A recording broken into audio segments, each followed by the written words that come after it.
Surgery আগের দিন করেছি, আর আজকে হচ্ছে practice of medicine. Practice of মেডিসিনের অ্যাকচুয়ালি ব্যাপারটা কি আগে যে বুঝে নাও। প্র্যাকটিস অফ মেডিসিন হচ্ছে একটা বই, তাই তো, যার মধ্যে সমস্ত রোগ সম্বন্ধে লেখা আছে। কোনো একটা আইটেম, যে কোনো আইটেম প্র্যাকটিস অফ মেডিসিনে, ধরো রোগ, তাই তো, ডিজিজ, একটা ডিজিজ যে হবে, কোথায় হবে ডিজিজটা?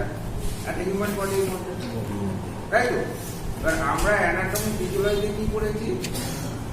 হিউম্যান বডিতে অনেক সিস্টেম আছে, অনেক অর্গান আছে, অনেক সেল টিস্যু আছে, করেছি তো। অর্থাৎ এরা অ্যাকচুয়ালি সেল টিস্যু এগুলো মিলে অর্গান হচ্ছে, বিভিন্ন অর্গানগুলো সিস্টেমিক্যালি অ্যারেঞ্জ করে একটা সিস্টেম হচ্ছে, আর মাল্টি সিস্টেমের দ্বারা আমাদের একটা হিউম্যান বডি হারমোনিয়াসলি চলছে, তাই তো। যেমন আমি একটা সিস্টেমের নাম করছি রেসপিরেটরি সিস্টেম। এইরকম আমরা আমাদের শরীরের মধ্যে মেন অনেকগুলো সিস্টেম করেছিলাম তো। বলো কতগুলো সিস্টেমের নাম জানো তুমি, বলে যাও। সার্কুলেটরি সিস্টেম, ওটাকে কার্ডিওভাস্কুলার সিস্টেম বলছি। হ্যাঁ, excretory system, respiratory system, digestive system. ধরো এই মেন কতগুলো সিস্টেম আমরা জেনেছি। নার্ভাস সিস্টেম আছে, আরো অনেক সিস্টেম আছে, এন্ডোক্রাইন সিস্টেম আছে। তো অত দূরে আমরা যাচ্ছি না। খুব কমন যে সিস্টেম গুলো, যেগুলো আমাদের খুব কমনলি আমরা পেশেন্ট পাই, যেমন হচ্ছে digestive system, respiratory system, kidney and urinary system, liver and biliary system, তাই তো। এইসব সিস্টেমগুলোর উপরে আমরা বেশি সাধারণত পেশেন্ট পাই। মানে কি, এইসব সিস্টেমগুলো বেশি রোগে সাফার করে। উল্টো দিক দিয়ে গেলে কি দাঁড়াবে, যে এইসব সিস্টেমের রোগগুলো বেশি হয়, তাই তো। তো যাই হোক না কেন, প্র্যাকটিস অফ মেডিসিন সমস্ত সিস্টেমকে কভার করে আছে। এক একটা সিস্টেম ধরে ধরে আলোচনা করে দেওয়া। এইবার আলোচনার বিষয়বস্তুটা কি? একটা ধরো তোমাদেরকে এখানে যেটা দিয়েছে, ধরো প্র্যাকটিস অফ মেডিসিন বলে যে সাবজেক্টটা তোমাদের দিয়েছে, তাতে কতগুলো কোশ্চেন দিয়েছে, এবং কোশ্চেন গুলো মানে ডিসক্রিট ভাবে দেওয়া আছে, সিস্টেমিক ভাবে তো নেই। এবার ধরো একটা পেপটিক আলসার একটা সিস্টেমের রোগ। কোন সিস্টেমের রোগ? ডাইজেস্টিভের অসংখ্য রোগ আছে, তাই তো। আমরা অত দূরে যাইনি, আমরা শুধু এসেছি এখানে তোমাদের যেটা পড়তে হবে পেপটিক আলসার, ঠিক আছে। এটা আমরা পড়ে নেব, পড়ে নিলে পরে আমাদের সিস্টেমের রোগ আমাদের, ঠিক আছে। এইবার এইরকম সিস্টেমিক রোগ ছাড়াও কিছু জেনারেল ডিজিজ আছে, যেগুলো আমাদের শরীরের মধ্যে ঘটে। বিভিন্ন ইনফেক্টিভ ডিজিজ আছে, যেগুলো আমাদের শরীরের মধ্যে ঘটে। বিভিন্ন মেটাবলিক ডিসঅর্ডার গঠিত রোগ আছে, যেগুলো আমাদের শরীরে ঘটে, ঠিক আছে। অবশ্যই অবশ্যই ইনফেক্টিভ ডিজিজ, কিন্তু একমাত্র নয় যে ওটাই যে একমাত্র কারণ, তার মানে কি, এই যে কারণ কথাটা তোমরা বললে, তার মানে কি একটা রোগ এলে পরে তার এগেনস্টে একটা পয়েন্ট চলে আসে, দ্যাট ইজ কারণ। তার মানে আমরা যখন একটা রোগ আলোচনা করব, প্রথমে রোগটা কি জানবো, হোয়াটস দ্য, মানে কি ডেফিনেশন বলো, যাই বলো, রোগটা কি, what is peptic ulcer.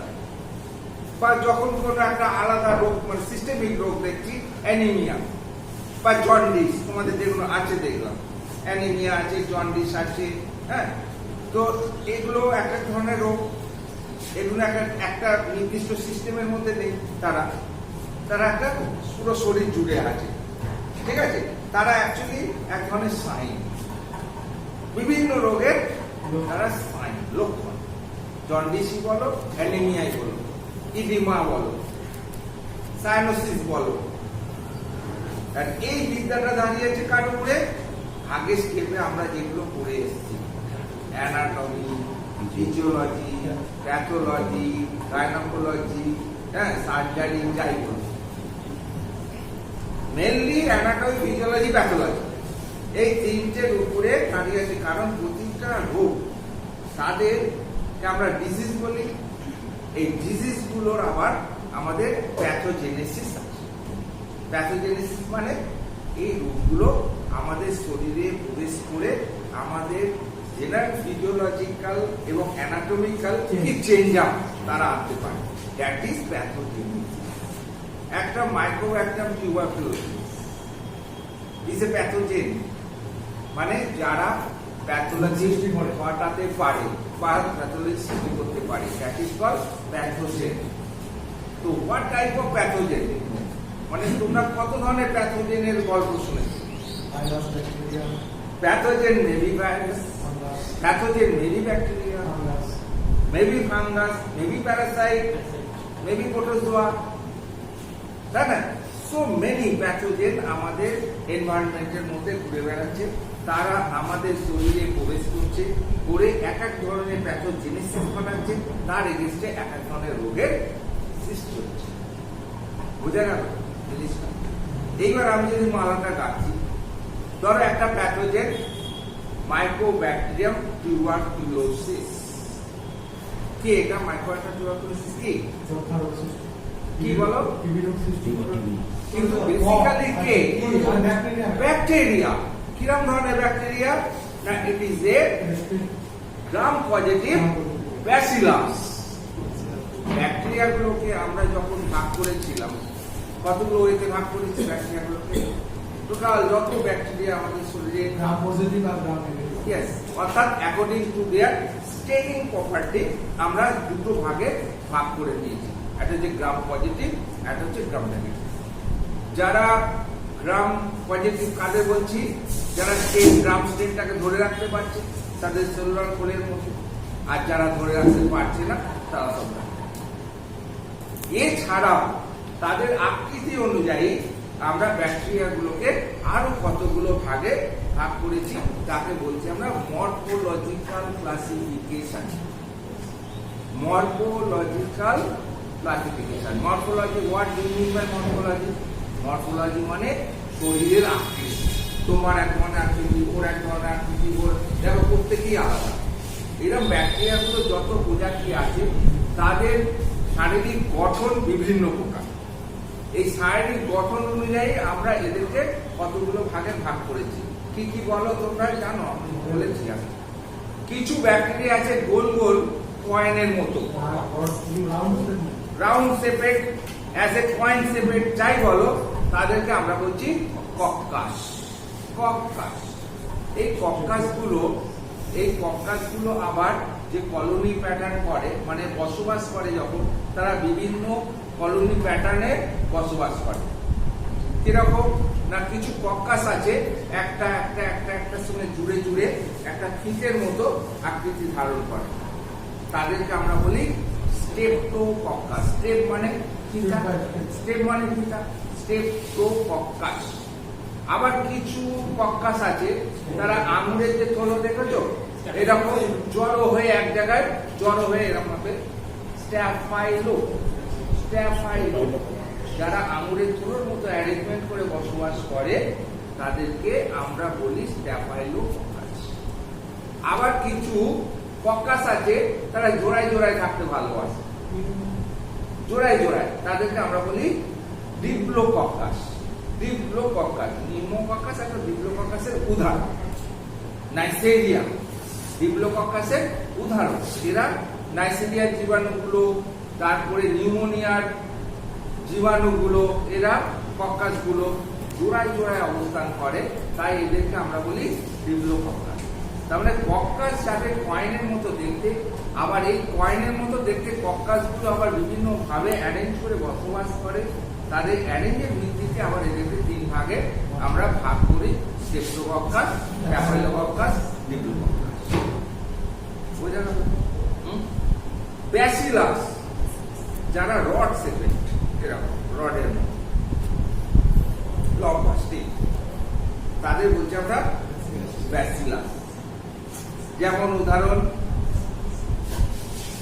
Diphtheria. ডিপথেরিয়ার জীবাণু, এটা মনে রাখবে, ভ্যাকসিনটার নাম মনে রাখবে। ব্যাসিলাস চলে আসবে। ডিপিটি করেছি আমরা, ডিপিটি একটা ভ্যাকসিন যেটা 3টে রোগের জীবাণু দিয়ে তৈরি। D for diphtheria, P for pertussis, T for tetanus. এদের যে জীবাণুগুলো তারা রড শেপের। টিউবারকুলোসিস, মাইক্রোব্যাকটেরিয়াম টিউবারকুলোসিস, এদের যে জীবাণু এরাও রড শেপের। বুঝতে পারছো? তার মানে রড শেপের জীবাণুগুলোকে আমরা কি বলি? ব্যাসিলাস। ব্যাসিলাসের উদাহরণ যদি বলতে বলে তখন বলবে মাইক্রোব্যাকটেরিয়াম টিউবারকুলোসিস, ডিপথেরিয়া, কর্নোব্যাকটেরিয়াম ডিপথেরিয়া, তাই তো? তারপরে হচ্ছে টিটেনি, ক্লস্ট্রিডিয়াম টিটেনি, হ্যাঁ, এইসব জীবাণুগুলোর নাম বলবে। আমি ডিপিটিটা মানে জাস্ট মনে রাখার জন্য তোমাদের একটা ক্লু দিলাম যে ওদের জীবাণুগুলো সব রড শেপের, তাদেরকে আমরা ব্যাসিলাস। যদি বলে তোমার ওরালি ধরো, বলে দুটো ব্যাসিলাসের নাম বলো, তখন তোমরা কি বলবে? মাইক্রোব্যাকটেরিয়াম টিউবারকুলোসিস রড শেপের, আর হচ্ছে কর্নোব্যাকটেরিয়াম ডিপথেরি বা ক্লস্ট্রিডিয়াম টিটেনি, যাই বলো না কেন, দুটো বলেছি যখন তুমি দুটো বলে দেবে, কিন্তু নাম তুমি অনেক জানো, ঠিক আছে? কিন্তু যখন দুটো বলতে বলবে দুটোই বলবে, এর বেশি বলবে না, ঠিক আছে? আচ্ছা, এবার মেডিসিনটা কিরকম দাঁড়াচ্ছে না, একটা প্যাথোজেন, এরা সব প্যাথোজেন, এরা শরীরের মধ্যে প্রবেশ করছে, এন্ট্রি, বডিতে একটা এন্ট্রি হচ্ছে, তাই তো? এন্ট্রি হয়ে তারা শরীরের মধ্যে একটা প্যাথোজেনেসিস ঘটাচ্ছে। বসবাস করার ফলে শরীরের ভিতরকার অ্যানাটমি এবং ফিজিওলজিক্যাল কিছু চেঞ্জ আপ নিয়ে আসে। তার ফলে আমার শরীরের মধ্যে কিছু অস্বস্তি, মানে কিছু সিমটম, কিছু সাইন, এগুলো প্রকাশ করছে, যেগুলোকে আমরা এক কথায় বলছি ক্লিনিক্যাল প্রেজেন্টেশন। অর্থাৎ মাইক্রোব্যাকটেরিয়াম টিউবারকুলোসিস সে এক প্যাথোজেন, মানে এক ধরনের rod shaped bacillus, gram positive, তাই তো? আচ্ছা, হ্যাঁ, ওই যে দুটো স্টেনিং প্রপার্টি অনুযায়ী ভাগ করছি, একটা হচ্ছে মানে আকৃতি অনুযায়ী, একটা অনেক স্পাইরিলামও আছে, যেমন তুমি যেটার নাম বললে জীবাণুটা, ওটা এক ধরনের স্পাইরিলাম, যেটা পেট্রিকালচার করছে। এইচ পাইলোরি, এইচ পাইলোরিটা অ্যাকচুয়ালি এক ধরনের স্পাইরিলাম, বুঝতে পেরেছো? Gram negative, not gram positive, বুঝতে পেরেছো? তো ওইটা তোমার মিউকাস মেমব্রেনের মধ্যে ক্ষতের সৃষ্টি করে, ঠিক আছে? ওটা আমরা যখন পেপটিক আলসার পড়বো তখন আসবো, অবশ্যই আসবো। তো এখন প্র্যাকটিস অফ মেডিসিনটা আমরা একটু বোঝার চেষ্টা করছি, যেখানে আমরা মাইক্রোব্যাকটেরিয়াম টিউবারকুলোসিস, সেটাও আছে তোমাদের, টিবিটাও আছে, তাই তো? এই জীবাণুটা শরীরের মধ্যে প্রবেশ করবে, অর্থাৎ টোটাল টু এন্ট্রি বলে একটা কথা আছে। শরীরের কোন অংশ দিয়ে এরা প্রবেশ করে, কিভাবে প্রবেশ করে, that is called total to entry. হ্যাঁ, তো সেটা কি না, এরা সাধারণত বায়ু রোগগুলোকে আবার বিভিন্ন ভাবে অন্য সেক্টরেও আমরা পিএসএম এ অন্যভাবে ব্যবহার করি, মাটি বাহিত, বায়ু বাহিত, জল বাহিত, ফুড অ্যান্ড ড্রিঙ্কস বাহিত, এরকম বিভিন্ন ভাবে বিভিন্ন ইনফেক্টিভ ডিজিজ গুলোকে মেনলি আমরা এইভাবে ব্যবহার করি। যেমন বায়ু বাহিত রোগগুলোর মধ্যে যেগুলো ম্যাক্সিমাম, ভাইরাসগুলো তো অধিকাংশই বায়ুবাহিত, ব্যাকটেরিয়ার মধ্যে মাইক্রোব্যাকটেরিয়াম টিউবারকুলোসিস একটা বায়ুবাহিত রোগ। রোগীর কাশি, হাঁচি, সেখান থেকে এগুলো বায়ুর মাধ্যমে বাহিত হয়ে অন্য সুস্থ রোগীর নাক মুখ দিয়ে শরীরে প্রবেশ। এই টোটাল টু এন্ট্রি মানে নাক মুখ দিয়ে প্রবেশ।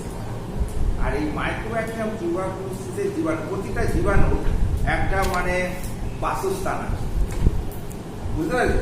যেমন অ্যামিবা গুলো কোথা দিয়ে প্রবেশ করে আমাদের শরীরে? মুখ দিয়ে প্রবেশ করে, কার মাধ্যমে? জলবাহিত রোগগুলি, অর্থাৎ ওয়াটার বর্ন ডিজিজ। জলের মধ্য দিয়ে অধিকাংশ অ্যামিবা আমাদের শরীরে যায়। শরীরে গিয়ে ওরা কোথায় ফাঁসে? অন্ত্র হচ্ছে ফেভারিট স্থান, অন্ত্র। অর্থাৎ অন্ত্রে ওরা বসবাস করে দিয়ে মাথা মারে। সেইরকম মাইক্রোব্যাকটেরিয়াম টিউবারকুলোসিসের বিবাহের স্থান হচ্ছে লাংস। কেন? না, এদের ফেভারিট খাবার হচ্ছে স্পঞ্জি প্যারেনকাইমা। ওই যে লাংসের মধ্যে যে স্পঞ্জি প্যারেনকাইমা গুলো আছে বেশ নরম নরম, খেতে বেশ সুন্দর, ওরা খুব পছন্দ।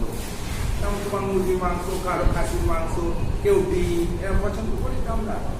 সেরকম ওদের জীবাণুটা পছন্দ হচ্ছে স্পঞ্জি প্যারেনকাইমা। তার জন্য ওরা যখন নাক মুখ দিয়ে ঢোকে প্রাইমারি কিন্তু ওরা লাংসে বাসা বাঁধে। লাংস ছাড়া কি অন্য জায়গায় ওরা বাঁধবে না? এরকম কোনো কথা নেই। জীবাণু প্রাইমারি অর্গান থেকে সেকেন্ডারি মেটাস্টেসিস হয়ে বিভিন্ন ভাবে অন্যান্য অর্গানগুলোকেও পরবর্তীকালে এফেক্ট করতে পারে।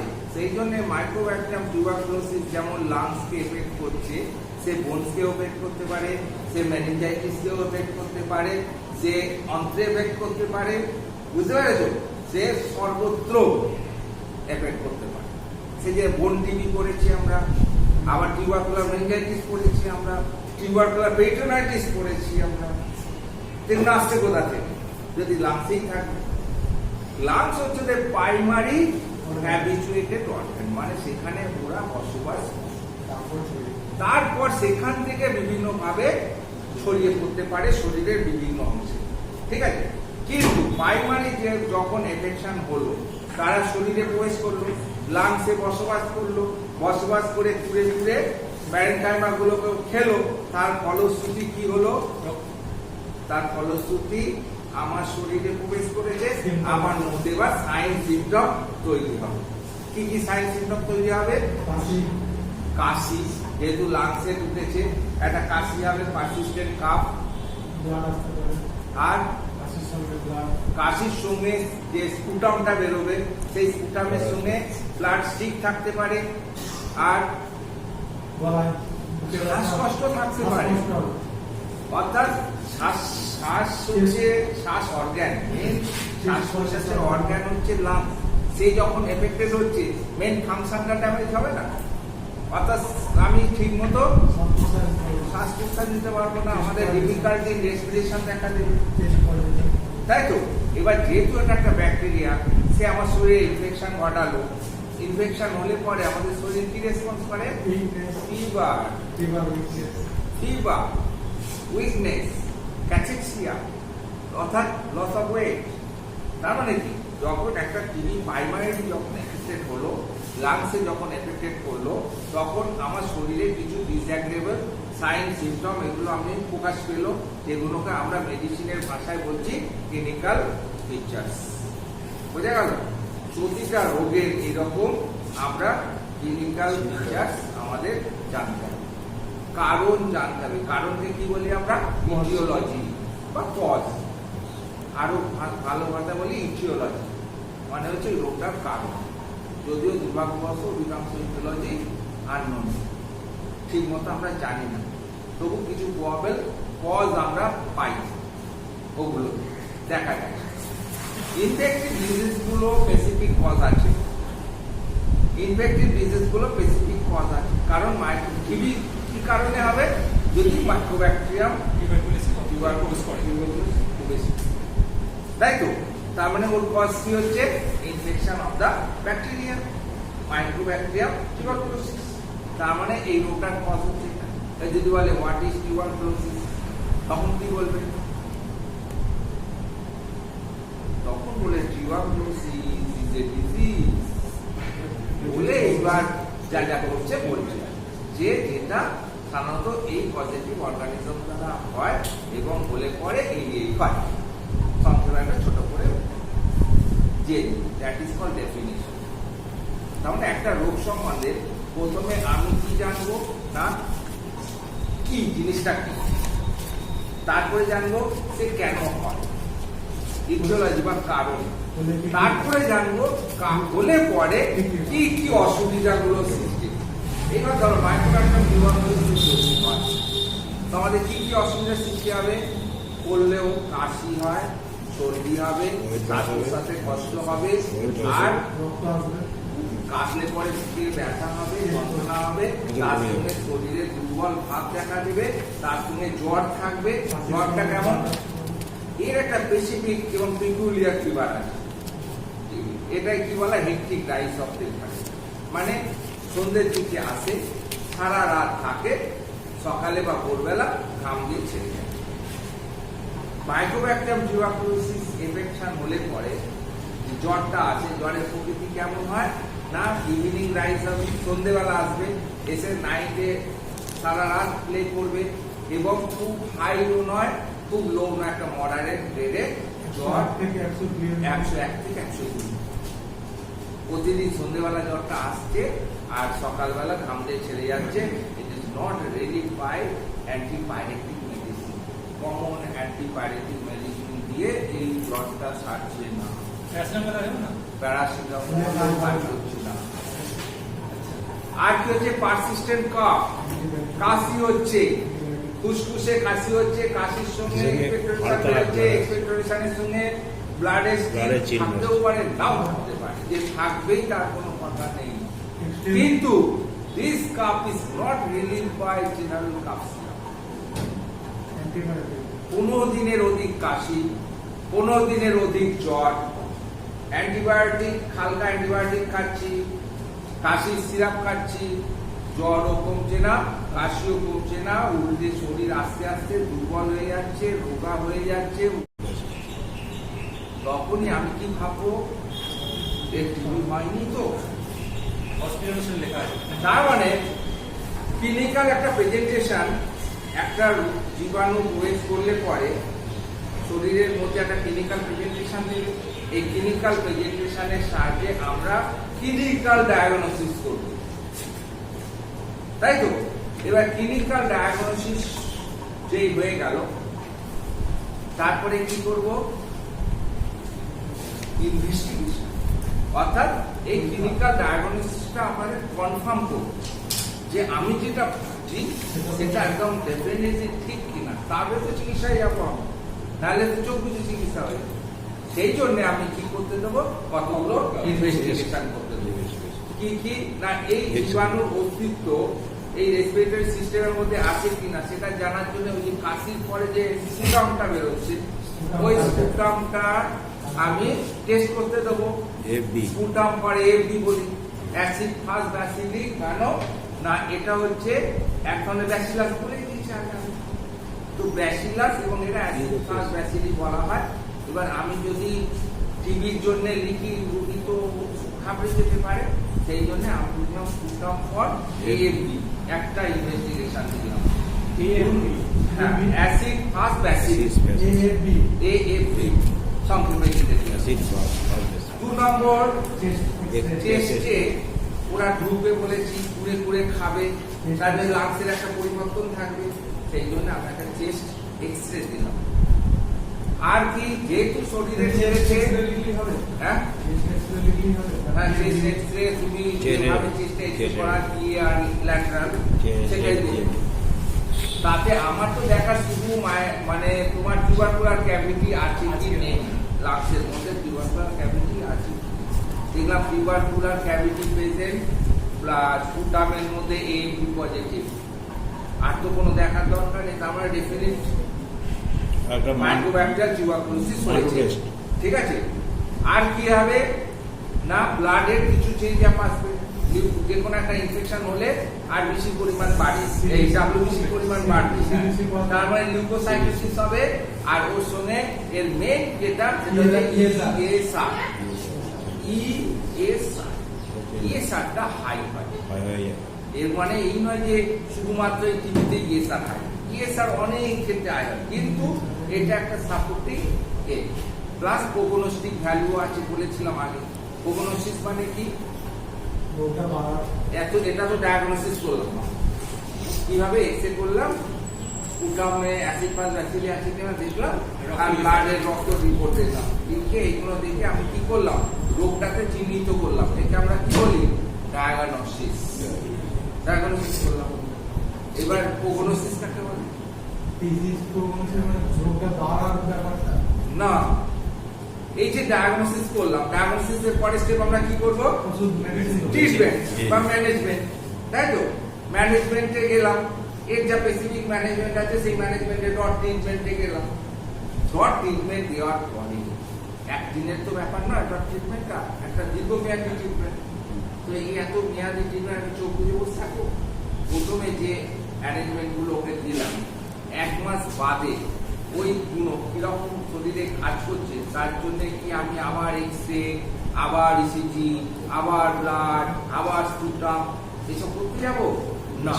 তখন আমি শুধু বললাম আপনি ইএসআরটা দিতে হবে। ইএসআর যখন ডায়াগনোসিস করেছিলাম 22 ছিল, এবার আমি ওকে ডট ট্রিটমেন্টে ফেলেছি কারণ ডেফিনেট টিউবারকুলোসিস হয়েছে। তারপরে 1 মাস ওষুধ চলেছে ডট ট্রিটমেন্টে, ডাইরেক্ট অফ ডট ট্রিটমেন্টে যে মেডিসিন গুলো আছে, প্যাকেজ অফ মেডিসিন তোমরা জানো অলরেডি, পরবর্তীকালে জেনেও যাবে। তো সেইগুলো খাওয়ানোর পরে 1 মাস খাওয়ানোর পরে আমি আবার ইএসআরটা করতে দিলাম। তাই ইএসআর দেখলাম 16তে নেমেছে। তার মানে আগে 22 ছিল ডায়াগনোসিসের সময়, 1 মাস আমি ওষুধ খাইয়েছি অ্যান্টিটিউবারকুলার মেডিসিন, তারপরে 1 মাস বাদে ওর ইএসআর দাঁড়ালো 16। তার মানে আমি এখান থেকে কি বুঝবো? তার মানে প্রগনোসিস ইজ গুড, মানে হচ্ছে পদ্ধতি আমাদের চিকিৎসা ঠিক পথে আছে। এই পথে আমরা এগোতে থাকলে আস্তে আস্তে একে আরোগ্য করে তুলতে পারবো। তার মানে কিছু কিছু রোগে কিছু কিছু মানে টেস্ট আছে যেগুলো আমাদের রোগ আরোগ্য করতে মানে আরোগ্য কতটা করছে সেটা জানতে সাহায্য করে। সেই জিনিসটাকে আমরা বলি প্রগনোসিস।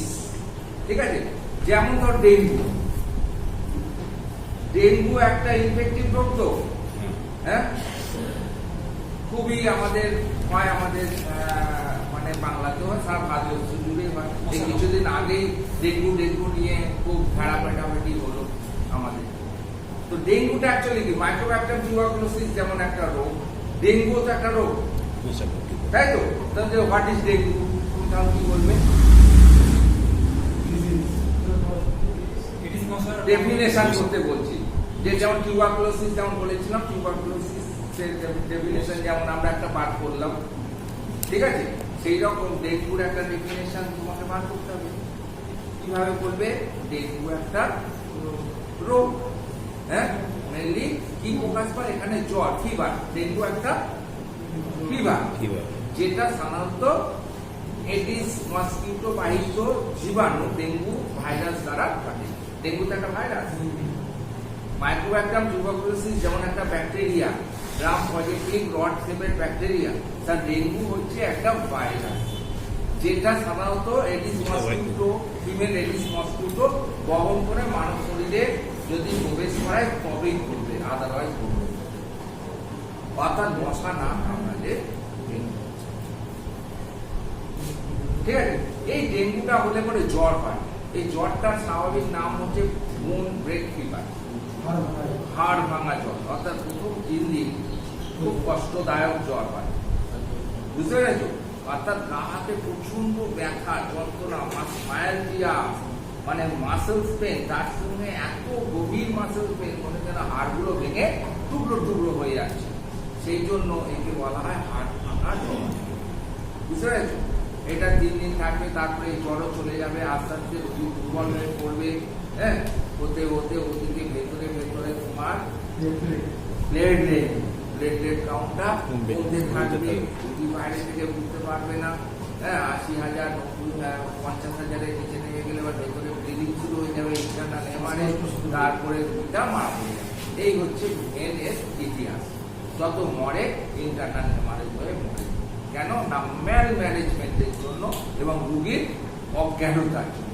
রোগী জানতেই পারে না যে তার ডেঙ্গু হয়েছে। ঠিক আছে? তো এরকম ডেঙ্গু কেসগুলো আমরা সাধারণত ডেঙ্গু যখন টেস্ট করে নিই, টেস্ট করে যখন মানে তোমার ডায়াগনোসিস কনফার্ম হয়ে যায়, তবে ডেঙ্গু চিকিৎসা কি হয়? মেনলি টিউবারকুলোসিসের মতো ওরকম সিস্টেমের কোনো এর চিকিৎসা নেই। ব্যাকটেরিয়াটাকে মারার, এই ভাইরাসটাকে মারার কোনো ওষুধ আমাদের হাতে নেই, শুধু ওয়েট অ্যান্ড অবজার্ভ আর ম্যানেজ। যা যা ও অসুবিধার সৃষ্টি করে সেগুলোকে আমরা যদি ওষুধ দিয়ে কমানো। ওষুধ দিয়ে রেস্টে রেখে যদি ম্যানেজ করে দিই তবে এক সপ্তাহের মধ্যে ওই জীবাণুগুলো শরীর থেকে বেরিয়ে চলে যাবে। জলটা শরীর জল সুস্থ হবে। বেশি করে জল খাওয়া খেতে হবে। তার মানে শরীর থেকে জীবাণুগুলোকে বার করার মেন হচ্ছে জল। তার মানে যত পারো জল, আর হচ্ছে সিমটম গুলোকে রিলিফ করে মেনলি বা হাতে ব্যথা, জ্বর, তার মানে আমরা সালাসা একটা অ্যান্টিবায়োটিক অ্যানালজেসিক এইরকম মিশিয়ে ওষুধ দিলাম ওতে সিমটমটাকে রিলিফ রাখার জন্য। এইবার কি করছি, প্রতিদিন ব্লাড টেস্ট করছি, প্রতিদিন ব্লাড টেস্ট করছি। ব্লাডে কি দেখছি, প্লেটলেট কাউন্টটা প্লেটলেট কাউন্টটা যেটা নেমে গেছিল 80,000-এ each and every day morning এ দেখতাম, ইচ অ্যান্ড এভরি ডে। এটা যেমন মাসে মাসে দেখছি ESR-টা টিভির ক্ষেত্রে, এখানে প্রতিদিন দেখতে হবে। প্লেটলেটটা দেখতে হবে। দেখতে দেখতে যখন দেখবে 2 লাখ কভার করে গেছে, 2 লাখ পারে তখন ডিসচার্জ করে দেওয়া হয় হসপিটাল থেকে। কারণ ইনস্টিটিউশনাল চিকিৎসা মাস করতে দেখবো বলে আগে ভাই হসপিটালে বা নার্সিং ভর্তি হয়ে যাওয়া, বাড়িতে চিকিৎসা করতে যাওয়া মানে বিপদের ডেকে আনা। যদিও কিছু হবে না জানি, কিন্তু হতেও পারে। কেন আমি কেন নেবো, কেন নেবো? এই যে মানে আমি প্লেটলেটটা দেখছি, জ্বরের ওষুধ খাচ্ছে, জল খাচ্ছে, জল যদি না খেতে পারে স্যালাইন দিয়ে দিয়েছি।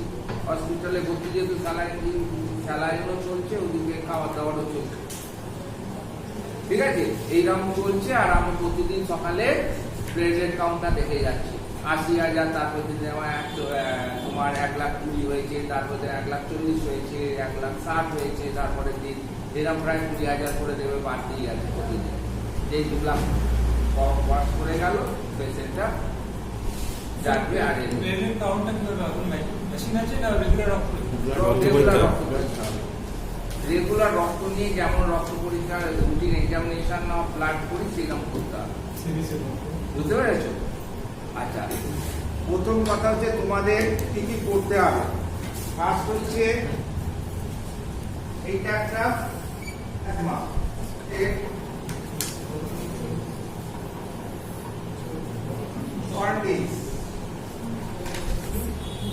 এই চার্টের উপরে ব্রড কোশ্চেন তোমাদের করতে হবে।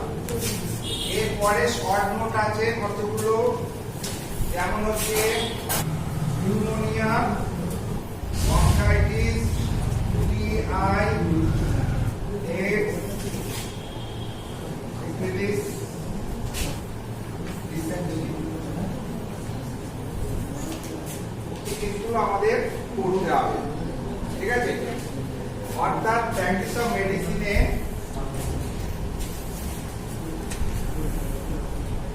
তোমরা যদি এইগুলো থেকে ব্রড কোশ্চেন আর এই শর্ট করতে পারলে মোটামুটি তোমাদের মেডিসিনের কোর্স শেষ হয়ে যাবে। এইবার আমরা এইগুলো কি জিনিস আগে একটু জানি। পেপটিক আলসার, পেপটিক আলসার কি জিনিস? তো সৃষ্টিকারী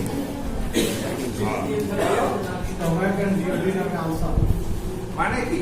একটা ঘাট That part of the ulcer, that part of the GI tract, ulcer, that part of the GI tract which is constantly buzzing with acid peptic juice. Acid peptic juice দ্বারা GI ট্র্যাক্টের যে অংশটা constantly চান করে যাচ্ছে, সেই অংশে যদি কোনো স্থানে ক্ষত হয় তবে সেটাকে বলি আমরা পেপটিক আলসার। বুঝতে পেরেছো? এইবার ধরো এই পেপটিক আলসার কি জিনিস, কেন হয়, কি সিমটম হয়, ঠিক আছে, এইগুলোই হচ্ছে এর চান। বুঝতে পেরেছো? তো এখানে আমরা পেপটিক আলসারের জায়গা অনুযায়ী মেনলি দুটো জায়গা কম। একটা হচ্ছে স্টমাক, স্টমাকের মিউকাস মেমব্রেন, আর একটা হচ্ছে ইউরিনারি মিউকাস। এই যে এটা তোমার আমাকে এইটা জানতে গেলে পরে আমাকে ডিওডিনাল আলসার, ডিওডিনাল আলসার আর হচ্ছে গ্যাস্ট্রিক আলসার, গ্যাস্ট্রিক আলসার, এই দুটো আইটেম জানলে পরেই এই পেপটিক আলসারটা যাচ্ছে। বুঝতে পেরেছো? অ্যাজমা এটা একটা কি জিনিস না, রেসপিরেটরি ডিফিকাল্টি অর্থাৎ শ্বাসকষ্ট, ব্রিদিং প্রবলেম। অর্থাৎ আমাদের যদি রেসপিরেটরি যে সিস্টেম, এই রেসপিরেটরি সিস্টেমের যে এয়ারওয়ে ফ্রম নোজ টু একদম অ্যালভিওলি, এটা আমরা অ্যানাটমিতে পড়েছিলাম যে এয়ার পাথওয়ে আর lungs, respiratory system consist of two lungs and airway বা এয়ার পাথ। এয়ার পাথ কি কি? Nostril, nasal cavity, nasopharynx, larynx, তারপর ট্রেকিয়া, ব্রঙ্কাস, ব্রঙ্কিওল, হ্যাঁ, অনেকগুলো জেনারেশন, তারপরে অ্যালভিওল। এই ট্র্যাকের মধ্য দিয়ে অক্সিজেনটা লাংসে আসছে, লাংস থেকে ব্লাডের মাধ্যমে সারা কোষে কোষে যাচ্ছে। কোষে মেটাবলিজম হওয়ার পরে কার্বন ডাইঅক্সাইড উৎপন্ন হচ্ছে, সেই কার্বন ডাইঅক্সাইড ব্লাডের মধ্যে আবার লাংসে আসছে, তারপর লাংসে আবার এয়ারওয়ে দিয়ে নস্ট্রিল দিয়ে বেরিয়ে যাচ্ছে। অর্থাৎ যখন আমরা নিচ্ছি তাকে বলছি আমরা ইন্সপিরেশন, যখন আমরা কার্বন ডাইঅক্সাইড এই inspiration expiration equal to 1 respiration. এইরকম আমরা মিনিটে 16 থেকে 18টা রেসপিরেশন করছি। এই রেসপিরেটরি যে ফাংশন, এটা হচ্ছে নর্মাল ফিজিওলজিক্যাল ব্যাপার। এর মধ্যে যদি কোনো কারণে এয়ারওয়ে অবস্ট্রাকশন ঘটে, বুঝতে পেরেছো, যেমন হচ্ছে সিওপিডি একটা কমন কথা, বা ব্রঙ্কাইটিস বা ব্রঙ্কোনিউমোনিয়া, রেসপিরেটরি সিস্টেমে যাই হোক না কেন তার একটা সিম্পটম হচ্ছে, বুঝতে পেরেছো? অর্থাৎ এয়ারওয়ে অবস্ট্রাকশন, এয়ার যেতে গিয়ে যদি কোনোভাবে অবস্ট্রাকশন হয় তখনই আমাদের শ্বাস নিতে কষ্ট হবে, যাকে বলছি আমরা শ্বাসকষ্ট। এরও ইটিওলজি, কারণ, সায়েন্স, সিস্টেম, এগুলো তার চিকিৎসা কি সেগুলো আমাদের জানতে হবে। দুটো সিস্টেমিক রোগ আমরা জানবো। এর পরে দিয়েছে তোমাদের জন্ডিস আর হচ্ছে অ্যানিমিয়া। এই দুটো অ্যাকচুয়ালি রিলেটেড, অর্থাৎ এটা এক ধরনের সাইন, এরা এক ধরনের সাইন যেটা বহু রোগে আমরা, ঠিক আছে, যেটা আমরা বহু রোগে দেখতে পাচ্ছি। এবার এখানে জন্ডিসের ডেফিনেশন জানবে, জন্ডিস কাকে বলে, তাই তো? এবার জন্ডিস কেন হয়, জন্ডিস কত প্রকার, জন্ডিস হলে পরে আমরা কি ম্যানেজমেন্ট নেব, এইগুলো সব এই জন্ডিসের মধ্যে আমরা পাবো। আর একটা বড় কোশ্চেন হচ্ছে অ্যানিমিয়া। অ্যানিমিয়া হচ্ছে একটা ওরকম সাইন যেটা তোমার বিভিন্ন রোগে আমরা দেখতে পাই, ঠিক আছে? এইবার তার একটা ডেফিনেশন আছে অ্যানিমিয়া। কি বলেছিলাম অ্যানিমিয়া? একটু পড়া হয়ে গেছে।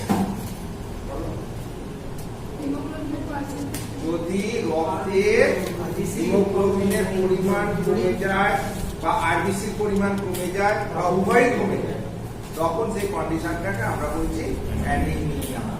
অ্যানিমিয়া কাকে বলবো? রক্তের এক কথায় রক্তাল্পতা। কারণ আরবিসি কমে গেলে অলরেডি হিমোগ্লোবিন কমে যাবে, কারণ হিমোগ্লোবিনটা কোথায় আছে? এইবার ধরো কত প্রকারের অ্যানিমিয়া হয় অ্যাকর্ডিং টু কজ, কারণের জন্য, কারণ ওয়াইজ এগুলোকে ভাগ করা হয়েছে। তাকে বলা হচ্ছে according to cause anaemia, according to cause. সেখানে হচ্ছে প্রথমেই হচ্ছে আয়রন ডেফিসিয়েন্সি অ্যানিমিয়া। কেন না? কাঁচা মালের অভাবজনিত অ্যানিমিয়া। সেখানে কাঁচা মালের অভাব, কি কি কাঁচা মাল দিয়ে তৈরি? আয়রন, ফলিক অ্যাসিড, B12, এই তিনটে মেন তৈরিতে লাগে। সাপোর্টিং অনেক কিছুই আছে, কিন্তু মেন কাঁচামাল এই তিনটে। এই তিনটের যদি শারীরিক অভাব ঘটে তবে অলরেডি রক্ত কম তৈরি হবে, তাহলে আয়রন ডেফিসিয়েন্সি অ্যানিমিয়া হচ্ছে কম, তাই তো? এছাড়াও anaemia due to folic acid deficiency, anaemia due to vitamin B12 deficiency. Vitamin C এর অভাবে তো আয়রন শোষণ হয় না। ভিটামিন সি এর জন্যও হয়, কিছু হরমোন আছে তাদের জন্যও হয়, থাইরক্সিন থেকে আরম্ভ করে অনেকগুলো হরমোনই এর পেছনে দায়ী আছে, যেগুলো হিমোপয়েসিস পদ্ধতিগুলোকে ম্যানেজ করে, মেনটেন করে। তো এরকম অনেক কিছুই ঘটবে। আমরা বেসিক্যালি প্রাইমারি ব্যাপারগুলো দেখি। আর একটা কি, মানে কাঁচামালের অভাব নেই, তৈরি হচ্ছে ঠিকই, কিন্তু সেটা অ্যাকচুয়ালি হচ্ছে না। নষ্ট হয়ে যাচ্ছে বা কোনোভাবে চুরি হয়ে যাচ্ছে। বুঝতে পারছো? রক্ত ঠিক তৈরি হয়েছে, কেটে গেল, অ্যাক্সিডেন্ট হলো, রক্ত গুড়গুড়ে বেরিয়ে গেল, লস হলো। অথবা কেউ চুরি করে নিচ্ছে। শরীরে এমন কিছু প্যাথোজেন আছে যারা রক্তকে চুষে চুষে খেয়ে নিচ্ছে, যেমন যে হুকওয়ার্ম, হ্যাঁ, হেলমিন, তারা খেয়ে নিচ্ছে, তার জন্য অ্যানিমিয়া হতে পারে। আর একটা কারণ হচ্ছে ফ্যাক্টরিতে গন্ডগোল, অর্থাৎ কাঁচামালের অভাব নেই, কেউ চুরি করছে না, কেউ শ্রীমন্ত তৈরি হচ্ছে বোন কারখানাতে বোন ম্যারো ডিপ্রেশন করছে, বোন ম্যারোতে কোনো ধরনের গন্ডগোল হচ্ছে, যার জন্য রক্তটা ঠিক মতো তৈরি করতে পারছে না। বুঝতে পারছো কি স্যার? একটা সিকেল সেল আছে। আর একটা হচ্ছে কিছু টক্সিকের প্রভাবে ব্লাড নষ্ট হয়ে যেতে পারে, ওর মধ্যেই পড়ে যায়, ব্লাড লস আর ব্লাড নষ্ট বা ব্লাড চুরি। বুঝতে পেরেছো? সেগুলোতেও হয়। ঠিক আছে? তো এই ব্যাপারগুলো হচ্ছে অ্যানিমিয়ার কারণ। এবার অ্যানিমিয়া হলে কি হয়? অ্যানিমিয়া কোথায় কোথায় দেখে, ক্লিনিক্যালি কোথায় কোথায় দেখা হয়? চোখের নিজের পাতা, চোখের নিচে, কোনো 1000বার বলেছি, অ্যানিমিয়া কোথায় কোথায় দেখা হয়? মুখে দেখা হয়, জিভে দেখা হয়। তাই তো? জানো তো কোথায় কোথায় দেখা? বলে দিতে পারবে? এইবার হচ্ছে ম্যানেজমেন্ট কি করবে? চারটে কারণে অ্যানিমিয়া হচ্ছে, সেই কারণগুলোকে আগে আপলোড করতে হবে। আর জেনারেল ইমপ্রুভমেন্ট করার জন্য ঠিকমতো খাওয়া দাওয়া, ঠিকমতো পত্র, ঠিকমতো রেস্ট, ঠিকমতো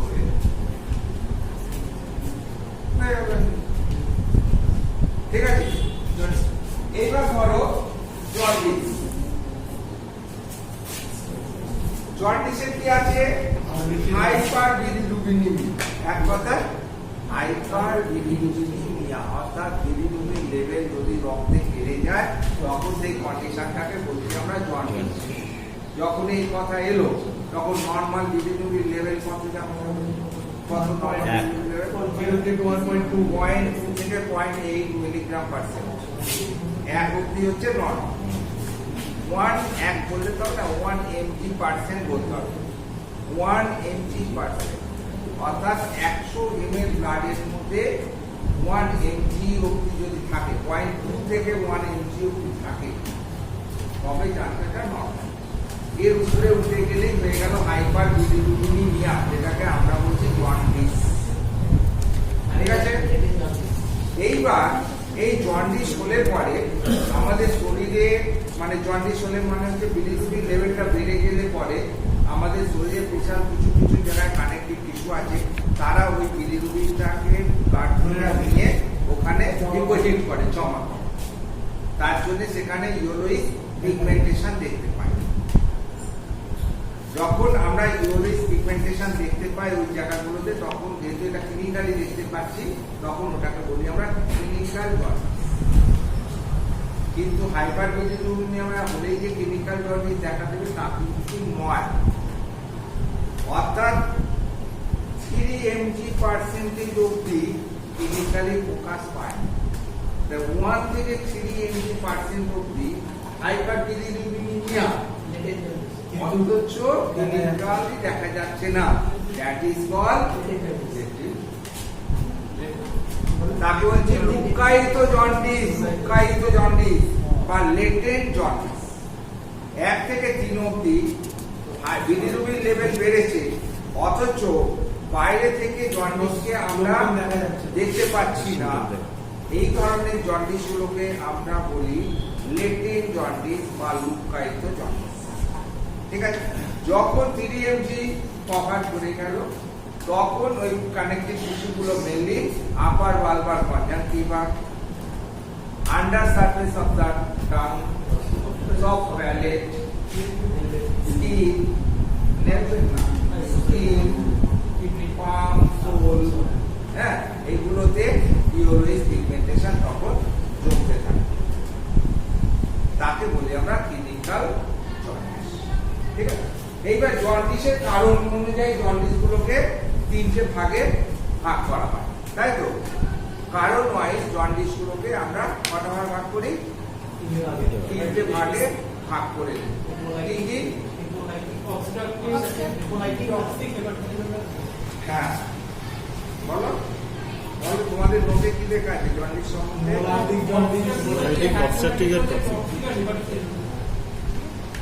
তিনটে কি কি দাঁড়ালো? তিনটে কি কি দাঁড়ালো? হ্যাঁ,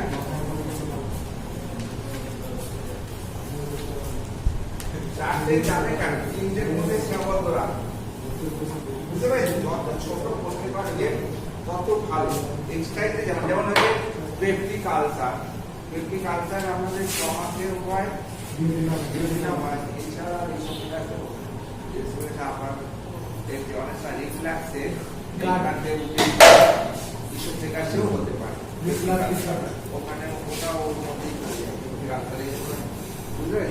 আবার জলিজার ইলিউশন সিনড্রোম বলে একটা আছে, সেখানে জলিজার জেই সিনড্রোম, ঠিক আছে? জলিজার ইলিউশন সিনড্রোম, সেখানে এই মানে কার্ডিয়াকের আমরা ইসোফেগাস থেকে নিয়ে একবারে তোমার জিওডিনাম অব্দি, জেজুনাম যে কোনো পার্টে আলসার হতে পারে ওই ক্ষেত্রে, বুঝতে পারছেন? অর্থাৎ ওই টাইপেরই একটা। তো সেখানে ওইগুলোতে ওই আলসার গুলো উঠতে পারে যখন তোমার কমন সাইড ছাড়া আনকমন জায়গায় হচ্ছে, তখন ওই সিলিয়াক ডিজিজ আর হচ্ছে তোমার জলিজার ইলিউশন সিনড্রোম, এইগুলো হচ্ছে। তবে আমি অত দূরে যাবো না। এখানে জন্ডিসের মধ্যে তোমার প্রথমে বলে obstructive jaundice, obstructive jaundice.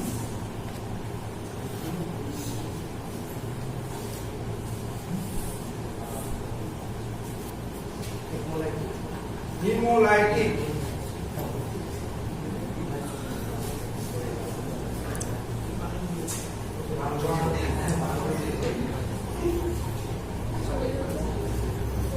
Hepatocellular,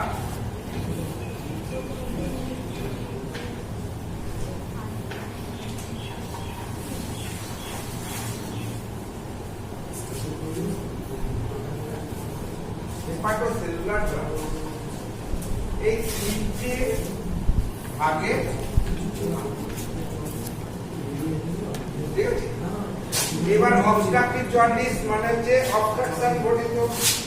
obstruction কোথায় ঘটবে না? এই যে লিভার মেনলি অ্যাকচুয়ালি তোমার জন্ডিসে কি হয়, এই যে বিলিরুবিনটা, বিলিরুবিনটা আসে কোথা থেকে? বিলিরুবিনটা আসে হিমোগ্লোবিন থেকে। হিমোগ্লোবিন কোথা থেকে পাচ্ছ? আরবিসি যখন বৃদ্ধ হয়ে যাচ্ছে, 120 দিন পার হয়ে যাচ্ছে, ও ভেঙে যাচ্ছে, ভেঙে গিয়ে হিমোগ্লোবিনটা লিভারে চলে যাচ্ছে। ওটা দুটো অংশে ভাগ হয়ে যাচ্ছে, একটা প্রোটিন পার্ট, একটা আয়রন পার্ট। প্রোটিন পার্টটা আয়রন পার্ট থেকে কিছুটা সঞ্চয় হলো অ্যাজ এ মেরিজিন হিসাবে, আর কিছুটা বিলিরুবিন হিসাবে পিগমেন্ট তৈরি করলো। এই পিগমেন্ট তৈরি করতে সাহায্য করছে লিভার। এই লিভার সেলগুলো মধ্যে বিলিরুবিনটা তৈরি হচ্ছে, তৈরি হয়ে এরা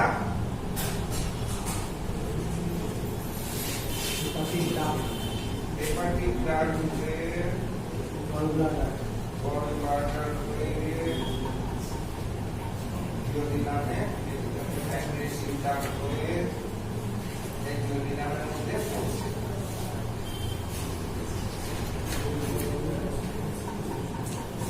এটা হচ্ছে অ্যাকুলা পার্ট, এখান দিয়ে সেকেন্ড পার্ট অফ দ্য জিওডিনামে পড়ছে।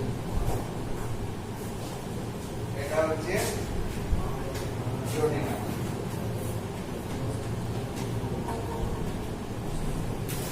এই যে বিলিরুবিন বাইলের মধ্যে দিয়ে তো আসে, এখানে এসে সঞ্চয় হয়, এসে এখান দিয়ে এসে আবার এখানে জিআইসিটের মধ্যে প্রবেশ করে, করে তারপর সেখান থেকে অন্ত থেকে শুরু দিয়ে কিছুটা বেরিয়ে যায়, আর কিছুটা এগের ব্লাডে আবার রিঅ্যাবজর্ব করে কিডনি হয়ে কিডনিতে তাহলে দুটো পথ, একটা হচ্ছে পেছাবে আর যে পায়খানা পথ, এখান দিয়ে বিলিরুবিন বেরিয়ে যায়। যদি কোনো কারণে এই প্যাসেজের মধ্যে এখান থেকে এর মধ্যে কোনো অবস্ট্রাকশন ঘটে, তখন জিআই ট্র্যাকের মধ্যে যেতে পারে না, আবার ব্যাক করে তখন এইগুলো এখান থেকে ব্লাডে থেকে যে এসেন্সগুলো আছে সেগুলো ডাইরেক্টলি শোষণ করে নেয়, তারপরে ব্লাডের মধ্যে বিলিরুবিন লেভেলটা চটচট করে বাড়ে। তার জন্য জন্ডিসের সৃষ্টি হয়, তাকে বলছি আমরা অবস্ট্রাকটিভ জন্ডিস। অবস্ট্রাকশন বাঁধাটা কিভাবে, কমন বাঁধা হচ্ছে গলস্টোন। গলব্লাডারে স্টোন থাকলে সেই স্টোন কোনোভাবে যদি কমন ভাইরাসে ইনফেক্ট হয়ে যায় তবে যেতে পারে না, এটা হচ্ছে কমন কজ। এছাড়া অন্য অনেকগুলো কারণ আছে, যেমন হচ্ছে এখানে তোমার প্যানক্রিয়াস আছে, এটাকে হেড বলি। হেডের প্যানক্রিয়াসে হেডের যদি এখানে কোনো টিউমার হয়, সেই টিউমার এখানে যদি অ্যাম্পুলা ফাটানো জাম করে দেয় বড় হতে হতে, তখন অবস্ট্রাকশন আসে। ঠিক আছে। আবার জিআই ট্র্যাকের মধ্যে অনেক ধরনের প্যারাসাইট বাস করে, মেনলি রাউন্ড ওয়ার্ম। এরা কি করে, এই মুখে এসে এখানে জাম করে দিতে পারে, তাতেও অবস্ট্রাকশন। তো এরা বিভিন্ন ভাবে যদি বিলিয়ারি প্যাসেজের মধ্যে কোনো অবস্ট্রাকশন ঘটে, তার জন্য যদি তার জন্ডিস হয়, তখন তাকে আমরা বলি অবস্ট্রাকটিভ জন্ডিস। এক্ষেত্রে বিলিরুবিন লেভেল বাড়বে এবং এর যে সাইন সিম্পটম হবে, সেখানে কিছু স্পেশালিটি আমরা দেখতে পাবো। কি কি স্পেশালিটি দেখতে পাবো? গ্রিনিশ ইয়েলো কনজাংটিভা দেখতে পাবো, আর সর্ষের তেলের মতো ইউরিন দেখতে পাবো, আর সাদা চকি হোয়াইট স্টুল দেখতে পাবো। এই তিনটে মাথায় রাখবে, যেটা ইন্ডিকেট করবে অবস্ট্রাকটিভ জন্ডিসের দিকে। এই তিনটে ক্লিনিক্যাল ফিচার্স, যে ক্লিনিক্যাল ফিচার্স গুলো দিয়ে আমরা রোগটাকে চিনব, তার মধ্যে অবস্ট্রাকটিভ জন্ডিসের ক্ষেত্রে তোমার একটা হচ্ছে গ্রিনিশ,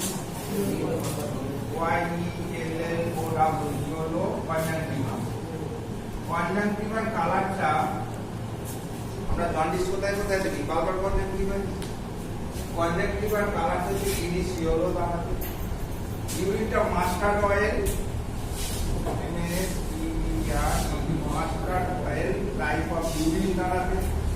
আর চকি হোয়াইট বা clay colour stool, chalky white or clay, WHIT white or clay, মাটির মতো ক্লে কালার স্টুল দেখতে পাবো। এই তিনটে যখন সাইন সিম্পটম ওর মধ্যে থাকবে, তখন আমাদের সন্দেহ করতে হবে যেটা অবস্ট্রাকটিভ জন্ডিস।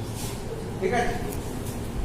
হিমোলাইটিক মানে হচ্ছে প্রচুর পরিমাণে হিমোলাইসিস, আরবিসি ভেঙে যাচ্ছে অস্বাভাবিকভাবে। আরবিসি ভেঙে যাওয়ার জন্য বেশি পরিমাণে হিমোগ্লোবিন লিভারেট করছে, তার জন্য বেশি পরিমাণে পিগমেন্ট তৈরি হচ্ছে, তার জন্য ব্লাডে বেশি পরিমাণে বিলিরুবিন লেভেলটা বেড়ে যাচ্ছে। ঠিক আছে। তো সেক্ষেত্রে ব্যাক সাইডে ওদিকে অ্যানিমিয়া হবে। আর এদিকে যে ক্লিনিক্যাল ফিচার, এটা হয়ে যাবে লেমন ইয়েলো, কমলা লেবুর মধ্যে লেমন ইয়েলো বা orange colour, ORANGE, orange yellow. কনজাংটিভাটা কমলা লেবুর মতো লালচে ইয়েলো, লালচে ইয়েলো। এটা যেমন গ্রিনিশ ইয়েলো, ওটা হচ্ছে একটু রেডিশ ইয়েলো। কারণ হিমোলাইসিস হচ্ছে, রক্ত বেশি পরিমাণে বাড়ছে, তার জন্য ওর যে ট্রিটমেন্টটা একটু লালচে আসে। আর ইউরিন পেল, যে রক্তপাত হচ্ছে, সেটা একটু কালচে টাইপের ইউরিন আসছে, কালচে হলুদ পেল ইয়েলো। মাস্টার্ড অয়েল ইয়েলো যেমন হচ্ছিল ওখানে, এখানে হচ্ছে পেল ইয়েলো টাইপের ইউরিনটা হচ্ছে। ঠিক আছে। আর তার প্রচুর পরিমাণে বর্তমান রয়েছে। এইগুলো দেখে নিয়ে আমরা ক্লিনিক্যালি বুঝে নেবো যে এটা হিমোলাইটিক জন্ডিস হচ্ছে, এরপর কারণ বোঝার চেষ্টা করব। লাস্ট হচ্ছে হেপাটোসেলুলার জন্ডিস, অর্থাৎ যেখানে এটা তৈরি হচ্ছে ডিগ্রিগেটেড যে মেডিসিন গুলো থেকে মেটাবলিজম হয়ে আস্তে আস্তে বিলিরুবিন তৈরি হচ্ছে, লিভার সেলে তো তৈরি হচ্ছে, লিভার সেলে যদি কোনো কারণে ফাংশন না করে তখন যদি বিলিরুবিন লেভেলটা বেড়ে যায় তখন তাকে বলছে হেপাটোসেলুলার জন্ডিস। যেমন যে মেইনলি ইনফেক্টিভ জন্ডিস যত, যেমন hepatitis A, viral hepatitis B, এছাড়া হেপাটাইটিস সি, হ্যাঁ, এগুলো প্লাস করছে তোমার লিভারে যদি সিরোসিস হয় বা লিভারে যদি ক্যান্সার হয় সেলগুলোতে বা এরকম বিভিন্ন টিউমার যদি দেখা দেয় সেইগুলোতে ওই জিনিসগুলো দেখে আমরা ভেবে নেবো এসসিওটি এসিপিটি ভ্যারিয়েশন গুলো বাড়বে, ওগুলো দেখতে হবে মানে নর্মালের থেকে বেশি বাড়বে, ঠিক আছে। অর্থাৎ ওর মধ্যে একটা ইন্ডিকেশন থাকে এসিপিটি এসি, অর্থাৎ এলএফটি যখন আমরা করবো সেখানে একটা পেশেন্ট পেয়েছি এসজিপিটি আর এনজিওটি কন্ট্রোল করে অনেক অন্য কারণ আছে রে বাবা, সেগুলো ভাবতে হবে না, ভাবতে গেলে তো একটা জায়গায় দাঁড়িয়ে থাকতে হবে না, অনেকটা এরকম হবে, ঠিক আছে। যেখানে যদি জন্ডিস কেস হয় সেক্ষেত্রে যখন এসিপিটি তখন আমি জানবো এটা হেপাটোসেলুলার জন্ডিস হচ্ছে, লিভারের গন্ডগোল পর্যন্ত ব্যাপারে, ঠিক আছে। জিআইটাকে যে অংশটা ক্রমাগত অ্যাসিড পেন্সিল দ্বারা জুস দ্বারা ক্রমাগত চান করে সেইখানে যদি কোনো ক্ষতের সৃষ্টি হয় তখন সেই অবস্থায় সেই কন্ডিশনটাকে বলছি আমরা পেপটিক আলসার, ঠিক আছে। পেপটিক আলসারের তোমার ডেফিনেশন গেল। এবার হচ্ছে কোথায় কোথায় হয় সাইট অনুযায়ী পেপটিক আলসার হচ্ছে সাধারণত তোমার এতে হতে পারে, কার্ভেচারে হতে পারে, স্টমাকের গ্রেটার কার্ভেচারে হতে পারে, লেসার কার্ভেচারে হতে পারে, হ্যাঁ, পাইলোরাসে হতে পারে, অ্যান্ট্রামের মধ্যে হতে পারে। অ্যান্ট্রাম কাকে বলে না, এই যে নিচের অংশটাকে পাকস্থলীর এই নিচের অংশটাকে বলা অ্যান্ট্রাম, নিচের অংশ নিয়ে পাইলোরাসটাকে বলছি অ্যান্ট্রাম বলি, ঠিক আছে। অ্যান্ট্রাম আর ক্যানাল, নিচের অংশটা অ্যান্ট্রাম, তারপরে যেটা ডিউডিনাল কন্টিনিউশন করছে সেটা হচ্ছে পাইলোরিক ক্যানাল, ঠিক আছে। তো অ্যান্ট্রামে হতে পারে, আবার কোনো সময় এইটা ইসোফেগাসের মধ্যেও দেখা দিতে পারে আলসার, পেপটিক আলসার, ঠিক আছে। তার মানে মেইনলি ইসোফেগাস একটা অ্যাবনরমাল ব্যাপার। নরমালি আমরা সাইট ওয়াইজ এটাকে দুটো ভাগে ভাগ করি, একটা হচ্ছে gastric ulcer, GS gastric ulcer, যেটা স্টমাকে ঘটে। স্টমাকের কোথায় না, inner lining membrane, inner lining membrane. একটা স্টমাককে কাটলে পরে আমরা কি দেখবো, ভেতরে আছে মিউকাস মেমব্রেন, তাই তো। তারপরে তার উপরে আছে সাবমিউকাস, তারপরে হচ্ছে মাসলস, তারপরে সেরাস। এই তো বাইরের দিক থেকে উঠে দিলে পরে 1 নম্বরে সেরাস, 2 নম্বরে মাসল, 3 নম্বরে সাবমিউকাস, ভেতরে একবারে আছে ইনার লাইনিং হচ্ছে মিউকাস মেমব্রেন। ইনার লাইনিং মেমব্রেনে যদি কোনো ক্ষতের সৃষ্টি হয় তখন তাকে বলছি আমরা পেপটিক আলসার, না যেখানে যে জায়গাগুলো অ্যাসিড বেসিক বিষের আধিক্য বেশি, ঠিক আছে। তো সেই অনুযায়ী আমরা দুটো জায়গায় বেশি পাই, একটা হচ্ছে স্টমাকে আর একটা হচ্ছে ডিওডিনামে, ডিওডিনাল আলসার, যেটা ডিওডিনামের মধ্যে ঘটে,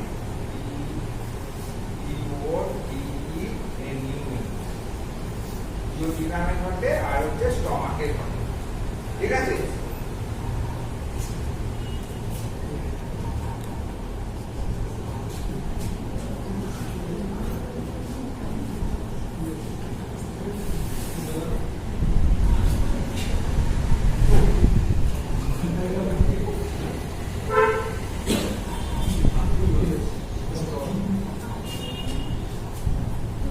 সাইড গেল, এবার কজ।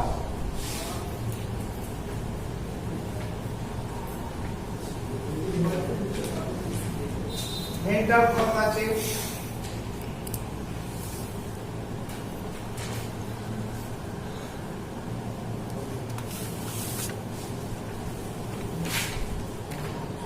মেন্টাল কজ আছে। মেন্টাল কজের মধ্যে stress, mental stress, mental stress peptic আলসারের একটা বিশাল কারণ। অর্থাৎ যদি আমি সবসময় মানসিকভাবে কাজে হয়ে থাকি তবে আমার ভেগাল টনিসিটিটা বেড়ে যাবে। যেহেতু এখানে সাপ্লাই হচ্ছে, কন্ট্রোল করছে ব্রেনের সঙ্গে স্টমাকের ডাইরেক্ট কন্ট্রোল রয়েছে, সেটা হচ্ছে through vagus nerve, 10th cranial nerve, যেটা স্টমাকে সাপ্লাই দিচ্ছে এবং স্টমাকের অ্যাসিড প্রক্রিয়াটাকে এরা কন্ট্রোল করছে। স্টমাকের অ্যাসিড কন্ট্রোল করছে। তো সেখানে যদি মেন্টাল অডিট, হ্যাঁ, খুব চিন্তা, ডিগ্রি চিন্তা ভাবনা, এগুলো কি করে আমাদের নাওয়া খাওয়া ঠিক মতো ঘুরিয়ে দেয় এবং যেহেতু একটা চাপের সৃষ্টি করে তার জন্য অ্যাসিড সিচুয়েশন বাড়িয়ে দেয়।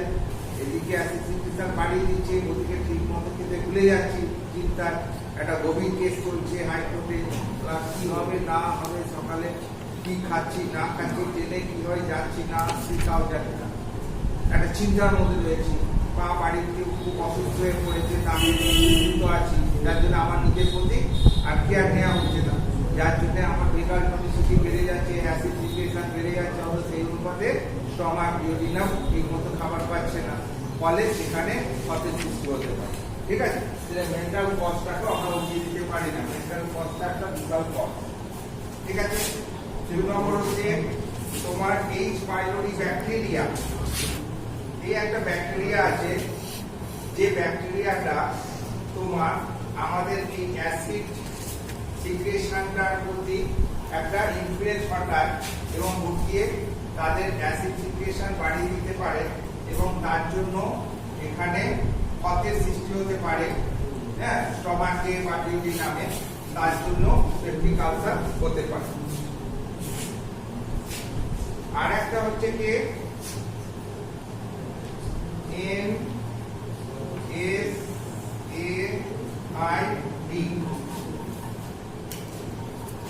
Niacid, একটা group of medicine, non steroid anti inflammatory drug. Non steroid anti inflammatory drug যদি দীর্ঘদিন ধরে খাওয়া হয় তবে এরা আমাদের স্টমাকে এবং ডিওডিনামে আলসার সৃষ্টি করতে পারে। তো এইরকম কিছু কারণ আছে যার জন্য তোমার এইরকম পেপটিক আলসার ঘটে, বুঝেছো? এইবার আলসার ঘটতে পরে কি কি সাইন সিম্পটম হবে তাকে বলছি আমরা সিএফ, ক্লিনিক্যাল ফিচার্স। একটা ডাল পেন হবে, dull pain plus burning sensation, BURNING, burning sensation digestive issue of abdomen, পেটে একটি অ্যাবডোমেন। এইবার এটা ডাল একিং বার্নিং পেন, একটা জ্বালা খিদে পেলে যেমন হয় হাঙ্গার পেন বলি, ওরকম হাঙ্গার টাইপের পেনগুলো সাধারণত ডাল একিং বার্নিং টাইপের, খিদে পেলে যে ক্ষুধা যন্ত্রণা, এইরকম একটা সেন্সেশন পেটের মধ্যে হবে। গ্যাস্ট্রিক আলসার হলে পরে গ্যাস্ট্রিক রিজিয়নে হবে, এপিগ্যাস্ট্রিক রিজিয়নে হবে। ডিওডিনাল আলসার হলে right side of the abdomen, just লিভারের নিচে হবে। ঠিক আছে, তাহলে ডিফারেন্স এখানে সাইটের ডিফারেন্স দেখা দেবে।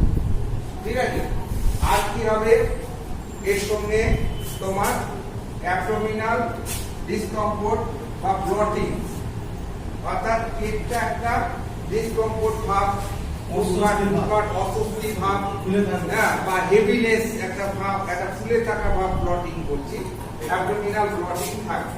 ডাইজেস্টিভ ইস্যু থাকবে। 3 নম্বর হচ্ছে হার্টবার্ন থাকবে, এই যে ডাইজেস্টিভ ইস্যু বলছে, heartburn, belching, dyspepsia. Digestive issue যেগুলো হার্টবার্ন, ডিসপেপসিয়া, বেলচিং। ঠিক আছে, বেলচিং হবে, হেকুর উঠবে, ডিসপেপসিয়া ঠিক মতো হজম হবে না, ঠিক মতো খাওয়া দাওয়া খিদে পাবে না, ক্ষুধামন্দ দেখা দেবে, এইরকম একটা প্রেজেন্টেশন থাকবে। তাহলে হার্টবার্ন থাকবে, বেলচিং থাকবে, ডিসপেপসিয়া থাকবে। তার সঙ্গে নসিয়া থাকতে পারে, ভমিটিং থাকতে পারে, তার সঙ্গে মেলিনা হতে পারে, তার সঙ্গে মেলিনা উইকনেস না স্টুল ব্ল্যাক তার সঙ্গে হেমেটিমিসিস। ঠিক আছে, ওগুলো কমপ্লিকেটেড ব্যাপার।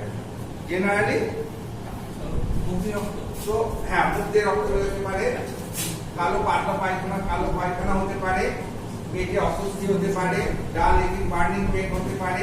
হ্যাঁ, এইরকম একটা প্রেজেন্টেশন থাকবে, তাকে আমরা বলি ক্লিনিক্যাল প্রেজেন্টেশন। ঠিক আছে, ক্লিনিক্যাল প্রেজেন্টেশনের পরে আমরা কি করি, ইনভেস্টিগেশন কি করব, কি করি, বেরিয়াম হচ্ছে এক ধরনের রেডিওঅ্যাক্টিভ ডাই, যেটা আমরা খাইয়ে দিই। খাইয়ে দিলে পরে বেরিয়াম গুলো এখানে কভার করবে, কভার করে বেরিয়াম কভার করবে। এবার যদি এক্সরে করি একটা ছবি পাবো। এবার যদি সেখানে ব্রেন গ্যাপ থাকে, এখানে ধরো কোনো টিউমার আছে বা ক্ষত আছে, তো বেরিয়ামের এখানে গর্ত এরকম ঢুকে যাবে বেরিয়াম ওই গর্তের মধ্যে। আবার যদি ধরো পাইলোরাসে কোনো এরকম কিছু হয়ে ফুলে আছে, তো সেখানে এখানে বেরিয়ামটা ঢুকতেই পারবে না, এখানে একটা এরকম খাল দেখা দেবে। ডিওডিনামের মধ্যে যদি থাকে এরকম, এগুলো দেখতে পাবো। তো এখান থেকে আমি ফিলিং ডিফেক্ট গুলো দেখে আমরা যে আইডিয়া করতে পারি এখানে এখানে এখানে এখানে আলসার গুলো আছে। আর একটা হচ্ছে আপার জিআই এন্ডোস্কোপি, যেটাকে আমরা বলি ইসোফেগো গ্যাস্ট্রো ডিওডিনাল ডিউনোস্কোপি। ইসোফেগো গ্যাস্ট্রো ডিওডিনোস্কোপি মানে ইসোফেগাস থেকে নিয়ে একবার ডিওডিনাম অবধি একটা ক্যামেরা ঢুকিয়ে আমরা ঘুরিয়ে ঘুরিয়ে ঘুরিয়ে ঘুরিয়ে ফটো ডাইরেক্ট দেখতে পারি। That is called endoscopy. এই এন্ডোস্কোপির সাহায্যে আমরা কনফার্মলি একদম ডাইরেক্টলি আলসার আছে কিনা সেটা দেখে নিতে পারি।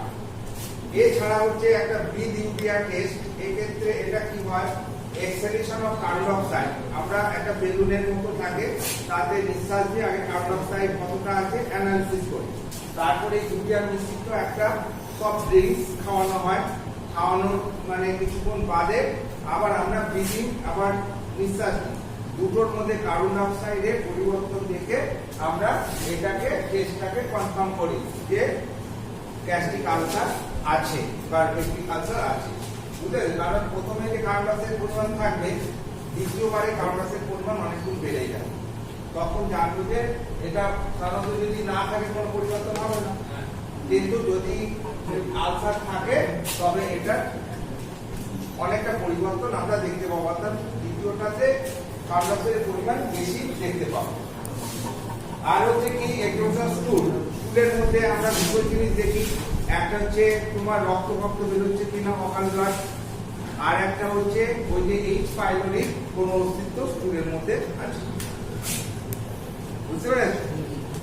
আমাকে তো চিকিৎসাটা এমন করতে হবে যাতে পেপটিক আলসারটা ভালো হয়, তাই তো? তার মানে আমি প্রথমে কারণে কি বলেছিলাম, মেন্টাল কজ একটা কারণ, তাই তো? মেন্টালের সঙ্গে দাঁড়িয়ে আছে তোমার হার্ডিনেস, বডিনেস, আর কারিটা হচ্ছে একটা মানে টেম্পোরারি কারণ, যেটা হচ্ছে এক্সেসিভ রিচ ফুড খাওয়ার জন্য অনেক সময় হয়। সেইটা অ্যাভয়েড করার জন্য আমাদের যে কোনো চিকিৎসাতে কনজারভেটিভ ট্রিটমেন্ট বলে একটা ট্রিটমেন্ট আছে, সেখানে তোমাকে মেডিসিন শুধু দিলাম না, পথ্যটাও দিতে হবে। মেডিসিন প্লাস পথ্য, সেই পথ্যতে ওই জায়গাটা চলে আসবে। অ্যাভয়েড করতেই হবে, কারি তোমাকে অ্যাভয়েড করতে হবে। তুমি তোমার পেপটিক আলসার হয়েছে আর তুমি গাদা গাদা তেল, গাদা গাদা ঝাল মশলা দিয়ে রান্না করে খেয়ে যাচ্ছ, তা কিন্তু হবে। বুঝা গেল? সেই জন্য আমি প্রথম কথাটা এখানে বলেছি, ফার্স্ট হচ্ছে আগে নিজেকে সামলাও, তারপরে তো ওষুধপত্র। অর্থাৎ আমি যদি আমার মানসিক চিন্তা না দূরীভূত করতে পারি, বিশ্বের যত ওষুধ খাই না কেন আমার কিচ্ছু হবে। সেই জন্য আমাকে আগে স্টেবল লাইফে আসতে হবে। অর্থাৎ আমার চিন্তা মুক্ত একটা সুন্দর লাইফে আমাকে ফিরে আসতে হবে, তবেই রোগটা ভালো করা যাবে, আদারওয়াইজ ভালো করা যাবে না। সেটা ফার্স্ট পয়েন্টে আমি এই কথাটা দিয়েছি, অ্যাভয়েড আর্লি ওয়ার্নিং কার্ড। অর্থাৎ মেন্টাল বডিনেস, মেন্টাল হার্ডিনেস, এই প্রতিদিন থেকে উঠছি, হ্যাঁ, ফোন নিয়ে সারাদিন সারা ধরে করে যাচ্ছি, আর বেলায় উঠে পড়ছি 9:30 বেজে গেছে, ঘটাম করে চান করলাম, রুটি কাপা কাপ খেলাম, দিয়ে শোচো করে স্টেশনে গেলাম, ধরে ধরে ট্রেনটা ধরলাম, তারপরে অফিসে গেলাম। এই যে হারিনেস, এটা যদি দীর্ঘদিন পারসিস্ট করে, তার পেপটিক আলসার হতে বাধ্য, কেউ বুঝতে পারবে।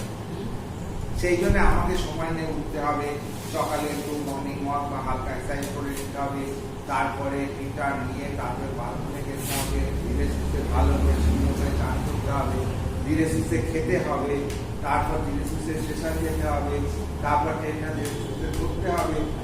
এই জায়গাগুলোকে আমরা সময় নিয়ে নিয়ে করতে পারবো, তবে আমি এই জায়গাগুলোকে অ্যাভয়েড করতে পারবো। তো সেটা আমরা আমাদের চাপের জন্য পারি না, তারা সবসময় সকাল থেকে রাত অবধি এরকম যদি করতে থাকি একটা সময় আমার যেতে খা হবেই। সেই জন্য আগে আমি এই জায়গাটাকে কভার করতাম। 2 নম্বর হচ্ছে লোকাল অ্যান্টাসিড। লোকাল অ্যান্টাসিড দিয়ে প্রাথমিকভাবে আমরা চিকিৎসা করতে পারি, কারণ যাই হোক না কেন মেন তো অ্যাসিড বেসিক জুসেরই গন্ডগোল। সেটা তোমার একটা ব্যাকটেরিয়া ঘটিত হতে পারে, বা হাড়িবাড়ি কারি ঘটিত হতে পারে, বা মেন্টাল জেস ঘটিত হতে পারে। যেভাবেই হোক না কেন যে এক্সট্রা যে অ্যাসিডটা সিক্রেশন হচ্ছে সেটাকে যা কিছু এজেন্ট দিয়ে নিউট্রালাইজ করে দেবে। অ্যাসিডকে কে নিউট্রালাইজ করতে পারে?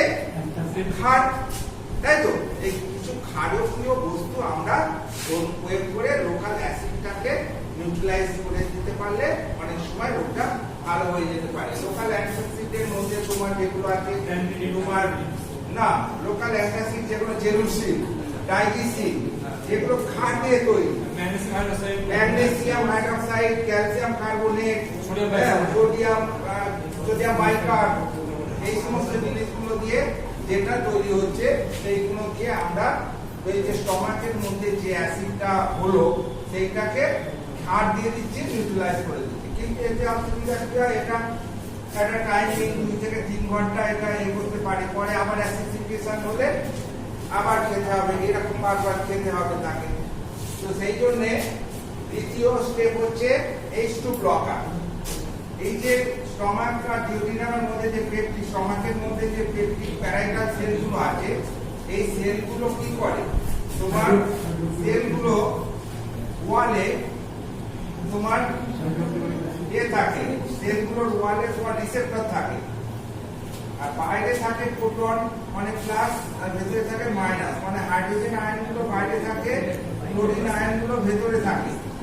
এইটা একটা যখন অ্যাকশন পোটেনশিয়াল হয়, যখন আমরা ফুড নিই, ইনটেক নিই ভেগাল এর মাধ্যমে, এইখানকার অ্যাকশন পোটেনশিয়াল এইখানকার রিসেপ্টরগুলো উত্তেজিত হয়, এই রিসেপ্টরগুলো ওরা হাইড্রোজেন আয়নকে ধরে নিয়ে সেলের মধ্যে ভরে দেয়, ভরে নিয়ে ক্লোরিন আয়নের সঙ্গে যুক্ত হয়ে ওরা HCl অ্যাসিডটা তৈরি করে। অর্থাৎ এই যে HCl অ্যাসিড তৈরি হতে এই যে রিসেপ্টরগুলোর একটা গুরুত্ব আছে। এই রিসেপ্টরগুলোকে বলি আমরা H2 রিসেপ্টর। এই রিসেপ্টরগুলোকে ইনঅ্যাক্টিভ করে দিতে পারে কিছু এজেন্ট আছে, যেমন হচ্ছে র্যানিটিডিন, ফেমোটিডিন, সিমিটিডিন, CIMI।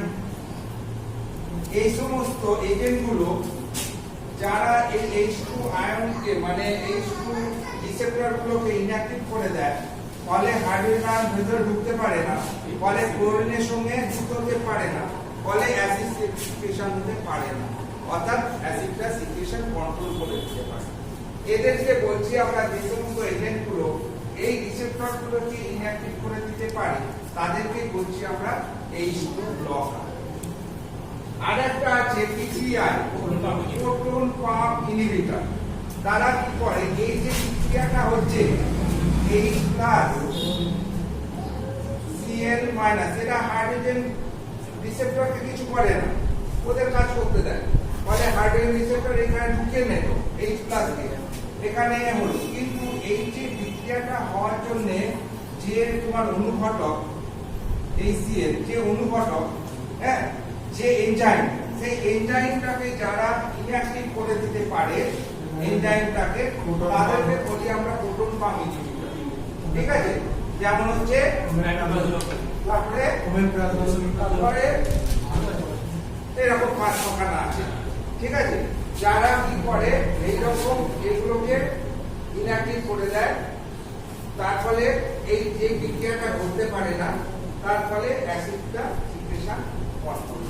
ঠিক আছে, এইরকম ভাবে আমরা চিকিৎসা করতে পারি। এর সঙ্গে মেন যে পজিটিভ এজেন্ট আছে যখন দেখা যায় যে তোমার এইচ পাইলোরি এর সঙ্গে ইনভলভ আছে, তখন এদের ক্ষেত্রে তোমার কিছু চিকিৎসার প্রয়োজন পড়ে।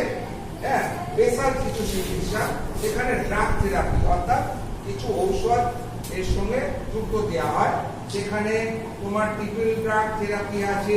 হ্যাঁ, যেমন এদের সঙ্গে মিশ্রিতভাবে কিছু অ্যান্টিবায়োটিককে মিশ্রিতভাবে এর সঙ্গে দেওয়া হয় ওমিপ্রাজলের সঙ্গে।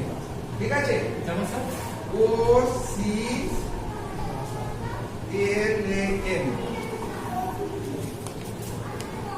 তারপর হচ্ছে OBMG,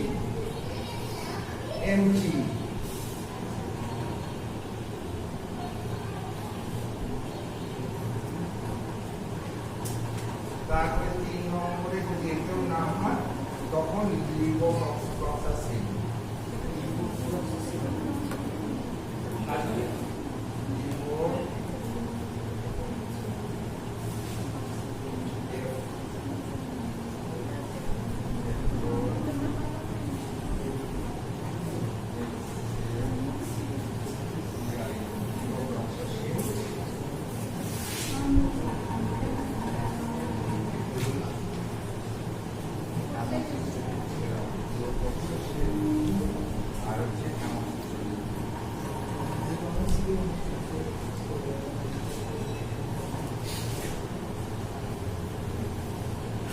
এরকম 15 দিন করে চিকিৎসা করা হয়। 15 দিন।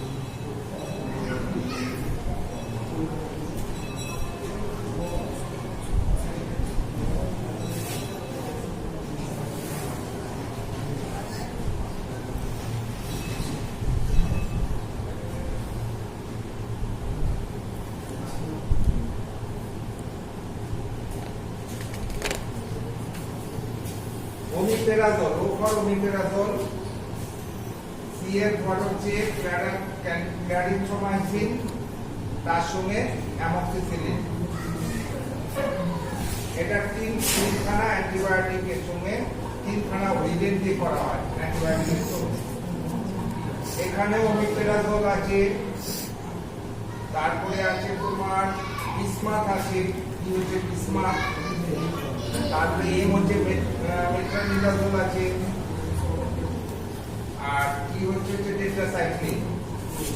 4টে এজেন্ট দিয়ে একটা কিট বানানো হয়, OBMG, ওমিপ্রাজল, বিসমাথ, মেট্রোনিডাজোল, আর হচ্ছে তোমার টেট্রাসাইক্লিন, টি ফর টেট্রাসাইক্লিন।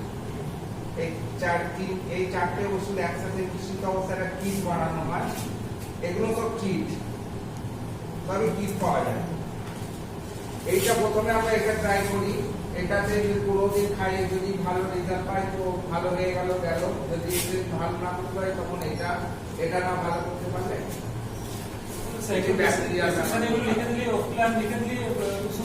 এগুলো তোমার দরকার নেই, আমি এমনি বললাম, লিখতে হবে না, করতে নেই তো তোমার কেন লিখবে? এইসব এজেন্টগুলো তোমাদের নেই, আমি শুধু তোমরা এই অবধি লিখবে পিআইও, আর ওদিকে যাবেই না। হ্যাঁ, তবে ঠিক আছে।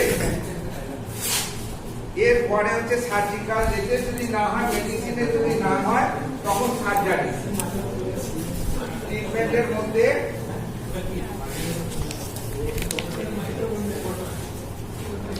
এবার ধরো ওষুধ দিয়ে ভালো হলো না, তখন হচ্ছে সার্জারি। সার্জারির মধ্যে কি সার্জিক্যাল ট্রিটমেন্ট। হ্যাঁ, এই 3টে সার্জিক্যাল মেথড ব্যবহার করা হয়। যদি মেডিকেল ট্রিটমেন্ট যদি ফেলিওর হয় তখন সার্জিক্যাল ট্রিটমেন্টের সাহায্যে এটা ট্রিট করা হয়। আচ্ছা, এর সঙ্গে তোমরা গ্যাস্ট্রিক আলসার আর জয়ডিনাল আলসারের পার্থক্যটা করে নেবে।